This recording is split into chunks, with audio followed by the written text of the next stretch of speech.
Speaking of the temple, in light of current events, I want to say something about the idea of a Christian Zionist. Okay.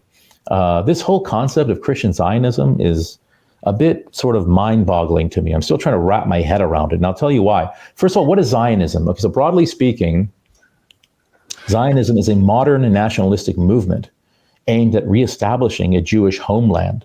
It was born in Europe, okay, born out of European anti-Semitism. The so-called father of Zionism, Theodor Herzl, was an ethnically Jewish atheist. That's the irony, right? I mean, Theodor means the gift of God. And so Herzl was seriously considering Argentina as being the Jewish homeland. I mean, he didn't have this romantic attachment to Palestine. But here's the other thing about Zionism. Zionism is also a modern Orthodox reform movement, right? And that's to put it mildly. To put it more bluntly, Zionism is a hijacking of Orthodox or traditional Judaism. And the vast majority of Jewish writers before World War II were vehemently anti-Zionist. And there are thousands upon thousands of Orthodox and traditional Jews today who are anti-Zionist. Now, part and parcel to the Zionist project, from a Jewish religious standpoint, is the construction of the third temple on the Temple Mount in Jerusalem. It is clearly against the teachings of the New Testament for a Christian to support the construction of the third temple in Jerusalem. For a Christian to do this is to commit unambiguous blasphemy, according to the New Testament. And yet there are millions upon millions of Christian Zionists all around the world. They donate millions of dollars to the Temple Institute in Jerusalem.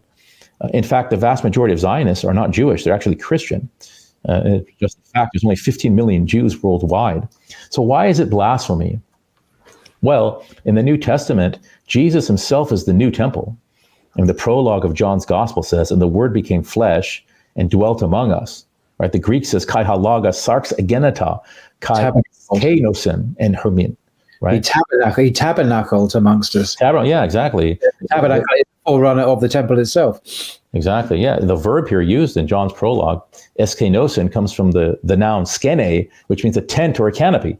Right? So you see in the Old Testament, the kavod or the Shekhinah, the presence of God, dwelled in the tent of meeting, the Mishkan, right? The tabernacle, as you said, in the wilderness at the time of Moses and Joshua. The indwelling of God was figurative. This tent was sort of the prototype of the first temple built by Solomon.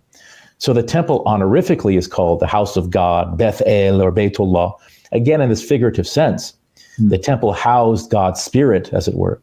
But what did John say in the prologue? The word became flesh and tented himself among us. So Jesus is a new Mishkan that houses the kavod of God. In the very next chapter, in John chapter 2, we read that the Jews said to Jesus, what sign can you give us? And Jesus, the Johannine Jesus, this is a New Testament Jesus. He said, destroy this temple and I'll raise it in 3 days. And the Jews said, it took 46 years to build this temple. You're going to raise it in 3 days? And and then John says, the author says, but he spoke of the temple of his body. The Hebrew word for temple, heikal, also means body. The New Testament Jesus is saying that he is the new temple. For Christians to support the construction of a third temple in Jerusalem is to deny. It's to deny the New Testament Jesus. Jesus replaces the temple according to the New Testament. The modern Israelis, they placed a sign near the Temple Mount that says, the divine presence, the Shekhinah, never moves from the western wall. No Christian on earth, if he wants to follow the teachings of the New Testament, can ever support such a statement. It's blasphemy.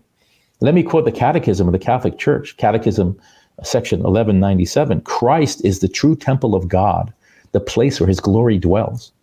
So Christian Zionism is a betrayal of the New Testament Jesus. And here's another thing. John in his gospel, as we know, he moved the day of the crucifixion up one day.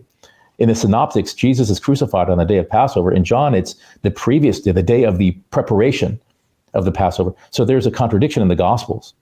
Now, certainly he wasn't crucified twice. From our perspective, he wasn't even crucified once, but that's another podcast.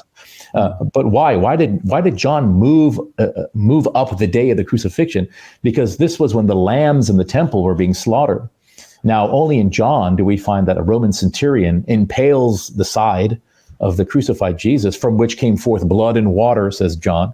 What's the significance of that? Well, on that very day, at that very moment, the lambs were being slaughtered for the Passover in the temple.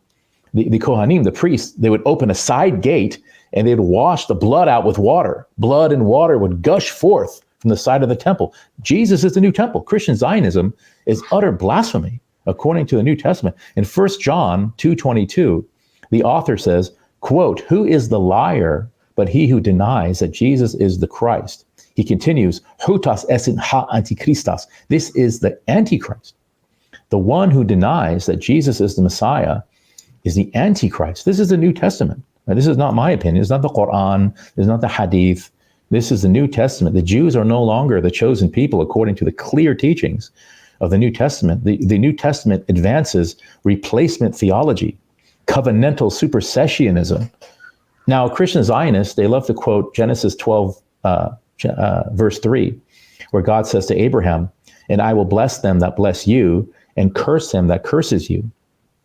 Right? So they take this to mean that they must bless Abraham and his chosen seed, the Israelites, or else God will curse them. So in their minds, it follows then that if they don't bless and support the modern state of Israel, then God won't bless them. And this is what they say. I mean, never mind the fact that in order for a Christian to immigrate to Israel, he must renounce Christianity.